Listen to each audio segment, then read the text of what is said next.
Bueno, pues de lo que vengo a hablaros es en realidad de una pequeña colección de temas que tienen relación con las lenguas y también con las culturas. En realidad tienen relación con el ámbito general de las lenguas, porque quizá nosotros siempre hemos tenido una cierta tendencia a estudiar las lenguas de una manera muy reducida, ¿no? Dejando fuera muchos aspectos. Digamos que no nos salimos en el fondo de la lingüística al incluir estas cosas, ¿no? Los temas que quería tratar son, por un lado, el tema de las escrituras en relación a las lenguas, ver cómo las escrituras pueden influir o no en las lenguas, tratar también algo sobre el mundo de los gestos, de la comunicación corporal, tratar algo también sobre las ideas sobre una lengua única en el mundo, si eso sería aconsejable o recomendable, o si es una tendencia en general, ¿no?, de la evolución de las sociedades, ir hacia una especie de uniformidad lingüística. Y por último, hablar un poco sobre las lenguas de sordos, en el sentido de qué dicen las lenguas orales, cómo califican a los sordos y a la sordera, ¿no?, ese tema. Ese tema vamos a dejar un poco al final. Entonces, por empezar con el tema de las lenguas y las escrituras, ¿no? Hay algo que creo que es muy importante entender que no todas las lenguas del mundo utilizan un sistema de escritura, ¿no? Nosotros aquí en Occidente utilizamos desde hace mucho tiempo escritura y de alguna manera consideramos que la escritura es algo normal, es algo inherente, ¿no?, a cualquier sociedad que habla. Y de hecho sabéis que en la vida cotidiana mucha gente confunde lengua con escritura, ¿no? Nosotros realmente tenemos un acceso a nuestra lengua a través de la escritura. En la escuela, por ejemplo, solemos leer, ¿no?, nuestra lengua, vemos las características de nuestra lengua como lengua escrita. Y entonces al final pues la gente dice cosas de esas como, por ejemplo, pues tal como se escribe, ¿no?, y ese tipo de cosas, que quiere decir ahí que todo el tiempo estamos como imaginando, ¿no?, cómo son las palabras escritas, ¿no? Dice, deletréamelo, ¿no?, decimos por teléfono, ¿no? Y entonces en realidad no estamos hablando de letras, estamos hablando de sonidos, pero bueno, parece que en el fondo siempre estuviera pasando por nuestra cabeza, así en imaginario, como las cintas esas de noticias de los aeropuertos, estuviera pasando el texto escrito por nuestra cabeza al mismo tiempo que hablamos. En realidad, las escrituras no son universales, las escrituras son una invención concreta que aparece en lugares concretos, seguramente fruto de autores también concretos, de personas que inventan esas escrituras. Algunas conocemos incluso sus autores modernos, porque se han empezado mucho más tarde, ¿no?, han surgido más en la época ya que llamamos, digamos, histórica. Otras se remontan a un periodo neolítico donde ya no podemos conocer quiénes fueron sus autores. Pero la inmensa mayoría de los pueblos del mundo, hasta hace muy poco, no escribían. La escritura aparece en lugares puntuales de la tierra, aparece, por ejemplo, en Mesopotamia, aparece en el Valle del Indo, aparece en China, aparece en Mesoamérica, en la zona de México, Guatemala, y de ahí se difunden, pero la inmensa mayoría de los pueblos del mundo no utilizaba esas cosas. Para que la escritura se utilice necesita una serie de características sociales, ¿no? Hace falta, pues, por ejemplo, un Estado que la promocione, hace falta que sea un Estado que tenga, pues, una posibilidad de que un tipo de personas se dediquen a esa escritura, los antiguos escribas, posteriormente burócratas, ¿no?, del Estado. En fin, hay una serie de componentes que hacen que eso de la escritura no sea tan automático ni tan natural. Los pueblos que no tienen escritura no son más tontos por eso, no les falta nada, no son más simples ni más primitivos, simplemente son pueblos que han optado por la oralidad. La oralidad es todo un terreno, pues, igual de fructífero a nivel literario y a nivel creativo como puede ser el mundo de la escritura. Es solamente otra manera de funcionar, ¿no? Bueno, cuando una lengua se dota de una escritura, suceden varias cosas en esa lengua. Y es importante tenerlo en cuenta porque, claro, nosotros ya desde el mundo de las lenguas con escritura imaginamos que eso es que le pasa a todas las lenguas, ¿no? Lo que le pasa, por ejemplo, al castellano o al gallego, al francés o al portugués, pues es algo que les pasa a todas las lenguas. Pero en realidad les pasa porque tienen escritura, ¿no? La escritura modifica, de alguna manera, a las lenguas y también modifica los hábitos de los hablantes. Vamos a hablar un poco de esas cosas, ¿no? Lo primero es que modifican las lenguas, porque en el momento en que una lengua se escribe, se fija, ¿no?, como es normal. La escritura siempre tiene esa idea de fijar. ¿no? Eso que decían los romanos, ¿no? Las palabras vuelan, los escritos permanecen. Bueno, permanecen y a la vez se quedan fijados. Cuando se crea una escritura para una lengua, se toma una opción entre todas las múltiples posibilidades que tiene esa lengua. Se toma una opción, por ejemplo, eligiendo un habla concreta frente a las demás. Ese habla va a ser, de pronto, el modelo escrito, ¿no? Y eso, claro, causa una serie de problemas, ¿no? Las lenguas son diversas internamente, son diversas tanto espacialmente como socialmente, ¿no? Hay los llamados dialectos y los llamados sociolectos. Bueno, pues al escribir una lengua, nosotros tenemos que hacer una opción por un determinado dialecto y por un sociolecto dentro de ese mismo ámbito geográfico. Y eso, evidentemente, pues crea una serie de conflictos. Por ejemplo, el conflicto de cuál elijo de todos ellos. El conflicto también de los que no han sido elegidos, los que su forma de hablar no ha sido elegida, ¿qué pasa con ellos, ¿no? Hablan mal, tendrían que hablar de otra manera, tendrían que adaptarse a la forma esa que usan ahora como forma normativa.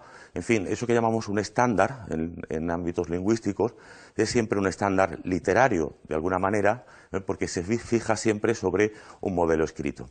Entonces, las lenguas, al escribirse, de alguna manera surge pues una especie de ideal de lengua por ahí flotando, ¿no? La lengua escrita, que causa una serie posible de conflictos internos. Normalmente, cuando eso lo hace un Estado, bueno, el Estado tiene esa autoridad, ¿no? De decir, yo soy el Estado, elijo esto y se acabó. Cuando las lenguas no tienen Estado, cuando no hay un Estado que las considera la lengua de su Estado, de su nación, sabéis que es mucho más complicado, ¿no?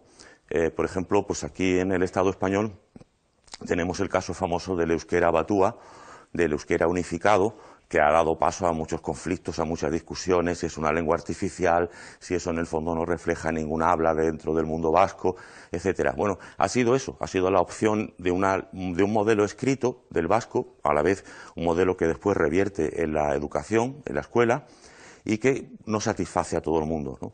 Una opción es eso que han hecho los vascos, o sea, tomar una especie de resumen, ¿no?, de los dialectos para intentar que fuera lo menos conflictivo posible.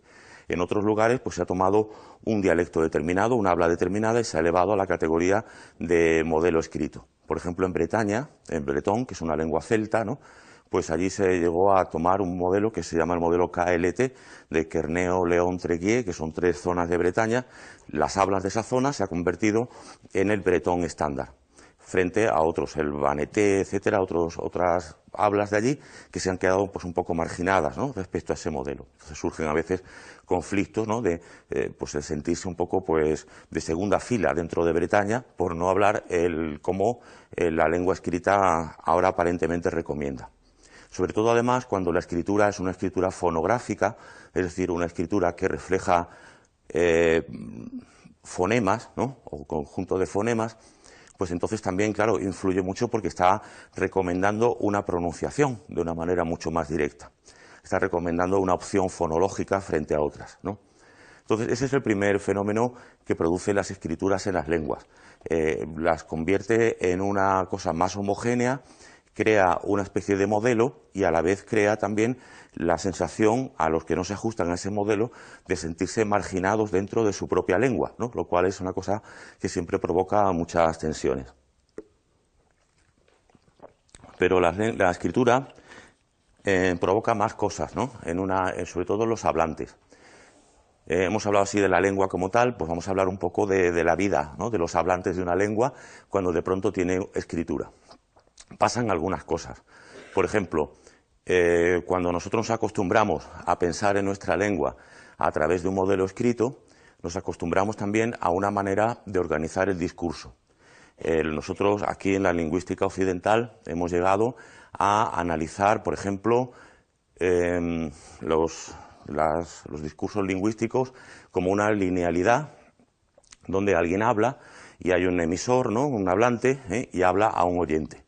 El hablante es el único activo, ¿no?, el oyente es completamente pasivo, está ahí escuchando, y cuando el oyente acaba de escuchar, ahora se vuelve hablante, ¿no?, y puede tomar la iniciativa. Eso es la manera que nosotros entendemos por hablar, pero los pueblos que no tienen escritura hablan de otra manera. La idea de conversación se organiza de otra manera. Realmente la conversación debería ser la unidad lingüística, ¿no? Porque todo lo que sucede en nuestra vida oral sucede normalmente dentro de eso que llamamos conversación.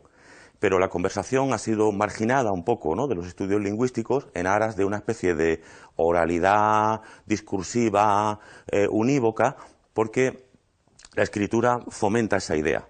En la escritura pues hay que leer un solo mensaje, cuando el mensaje se acaba uno puede leer el mensaje siguiente. Parece que hay pueblos en el mundo que han sido estudiados por antropólogos y demás que al no conocer la escritura tienen otras formas de conversar distintas. Por ejemplo, hablar todos a la vez, ¿no? Algo que está muy mal visto en las sociedades con escritura, porque se supone que hablar todos a la vez es un caos. Sería similar a haber muchos mensajes escritos al mismo tiempo, ¿no?, superpuestos en el texto, donde no se entendería nada, sería un galimatías. Hay muchos pueblos, por ejemplo, de la Amazonia, donde la gente habla al mismo tiempo varias personas.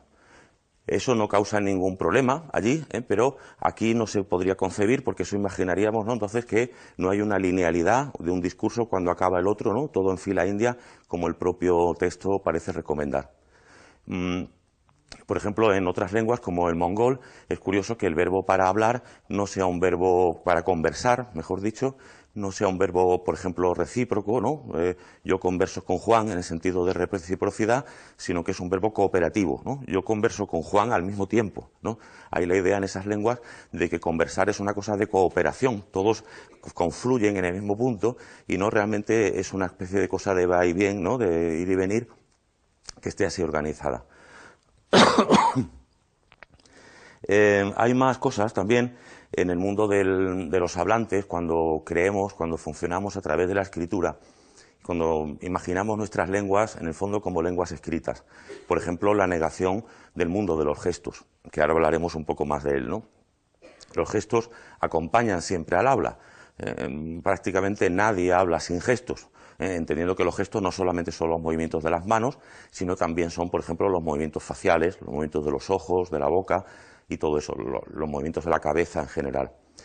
Entonces, bueno, pues el mundo de la escritura nos lleva a pensar que no hacen falta los gestos, que los gestos son superfluos, ¿no?, que realmente no merece la pena estudiar los gestos como un tema que acompañe necesariamente al habla, sino que se podría hacer una teoría del habla sin gestos, ¿no? Podríamos hacer un estudio de la conversación sin que apareciera el gesto. Perdona.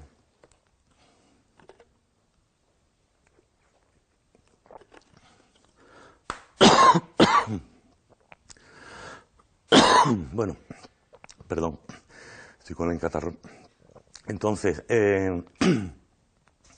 por ejemplo, cuando nosotros imaginamos que una conversación es la idea de una persona que emite y alguien que recibe pasivamente, esa imagen de emisor, mensaje, receptor, ¿no?, o hablante, mensaje, oyente, es porque hemos sacado fuera el mundo de los gestos. Las personas, cuando están en una conversación como supuestos oyentes, son también activos, ¿no? No solamente son activos porque su mente está decodificando de una manera creativa, sino además porque están haciendo gestos mientras esas personas hablan. Esos gestos son una retroalimentación que tiene el hablante para saber cómo está cayendo su discurso. Pero el oyente más pasivo sigue siendo una persona que gesticula, ¿no?, por lo tanto, que envía mensajes al mismo tiempo, ¿no? Entonces ahí no podemos imaginar tanto esa idea del hablante activo, el oyente completamente pasivo, ¿no?, y una relación solamente de trasvase de información de uno al otro. En realidad hay un trasvase de información que está en las dos direcciones. Lo que pasa es que en una dirección, por lo menos, puede ser a nivel gestual, ¿no?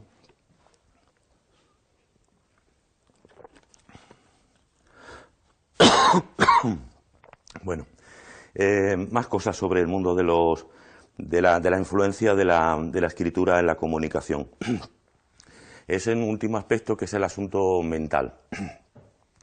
Creo que nuestra mente suceden cosas también cuando nosotros usamos la escritura como un referente de nuestra habla, cuando imaginamos nuestro mundo comunicativo a través de la escritura. Una de las cosas que suceden es el que nosotros organizamos entonces la realidad, la percepción, el pensamiento de una manera parecida al modelo escrito. Por ejemplo, según los estudios de diferentes psicólogos, Cuando nosotros nos acostumbramos a escribir e interiorizamos la escritura como una actividad cotidiana, etcétera, nosotros organizamos también la percepción y nuestra organización mental también de una manera distinta, ¿no? Por ejemplo, organizamos todo de una manera más secuencial. Los pensamientos parecen afluir en fila india, sin mirar al orden que sigue la escritura. O sea, nosotros organizamos las ideas concatenadas con una sensación más fuerte de causa-efecto, de idea primera, idea segunda, porque esa es la manera que tenemos de organizarlo en la escritura, ¿no? Quizá pues, una posibilidad de relaciones de ideas más multidimensional desaparece cuando tenemos escrituras de tipo lineal, ¿no? También la organización misma del espacio. Organizamos el espacio a partir de nuestro sistema de escritura, ¿no? Todos sabéis que pues, el play está hacia la derecha, ¿no? El rebobinar, ese de los casetes, está hacia la izquierda, ¿no? Las banderas siempre ondean hacia la derecha. En las sociedades que tenemos escritura de izquierda a derecha, ¿no? Siempre que vamos a un atlas, pues las banderas tienen el mástil a la izquierda y ondean hacia la derecha. Si uno va a un atlas hebreo o un atlas árabe, verá que las banderas ondean hacia la izquierda, ¿no? El mástil está a la derecha. Y en teoría, si en el mundo árabe hubiera pues, el nivel ahí de pronto de fabricar cosas, seguramente el play estaría mirando hacia la izquierda, ¿no? Es decir, la idea de avance, nosotros la situamos siempre a la derecha porque nuestra escritura avanza hacia la derecha. Los países que escriben hacia la izquierda, pues tienen el avance hacia la izquierda, ¿no? Nuestra línea del tiempo siempre va a la derecha, ¿no? La línea del tiempo de los árabes va siempre hacia la izquierda. Yo tuve un malentendido cultural a este nivel cuando estaba en la Universidad del Cairo dando clases de español, intentando explicar por los tiempos verbales, ¿no? Entonces, aunque parece así muy universal, los tiempos verbales no son nada universales, ¿no? Incluso la idea de pasado, presente y futuro en lenguas aspectuales, ¿no? Que no son directamente lenguas temporales, son otra cosa. Entonces yo hice un esquema así muy claro, ¿no? De pasado, presente y futuro, claro, y como la gente allí no sabía a qué me refería con eso de presente en español ni futuro en español, pues pinté la flecha del tiempo, ¿no? Claro, mi flecha avanzaba hacia la derecha, pero la gente estaba entendiendo todo el discurso al revés, ¿no? Estaba entendiendo que el futuro era lo primero, ¿no? Después venía el presente y después venía el pasado. También se cuenta por ahí que una empresa pues creó que dijo, bueno, vamos a hacer una publicidad sin palabras de una pastilla contra el dolor de cabeza y vamos a hacer un pequeño cómic, ¿no? Donde no haga falta decir nada. Entonces primero salía una persona con dolor de cabeza, así saliéndole cosas y tal, y luego tomaba la pastilla, ¿no? A continuación a la derecha, ¿no? de la tira cómica, y a la última parte pues se le curaba el dolor, ¿no? Estaba ya feliz. Claro, eso cuando se llevó a los países árabes o a Israel, pues quedó al revés, ¿no? La persona estaba estupenda, se toma la pastilla y le duele la cabeza, ¿no? Porque automáticamente la gente hace esas lecturas, ¿eh? Empieza a leer por la izquierda. Algunas personas también plantean que si nosotros vemos, por ejemplo, una composición llena de cosas, llena de objetos donde no podemos abarcarla toda así globalmente, solemos empezar a leer por la izquierda, ¿no? Esa composición. No sé, imaginaros el Guernica de Picasso, ¿no? Así en grande, y estar uno cerca, pues entonces empezaría por ver primero las cosas de la izquierda, porque es la manera nuestra de leer la realidad, ¿no? La escritura nos ha hecho también organizar la percepción para todos los objetos de la misma manera. Así que la escritura influye en muchas cosas, está ahí latente, no pensamos mucho en ella porque lo consideramos eso algo natural, algo que siempre hemos hecho, algo que forma parte de nuestra socialización, de hacernos adultos, aprender a escribir, pero en realidad aprender a escribir implica también unos cambios en nuestra forma de vivir y nuestra forma de comunicar. Y la forma de verlo está en eso, en ver a los pueblos que no tienen escritura, cómo están organizando ellos por su cuenta la realidad, la percepción, la idea de conversación, ¿no? de intercomunicación y todo eso.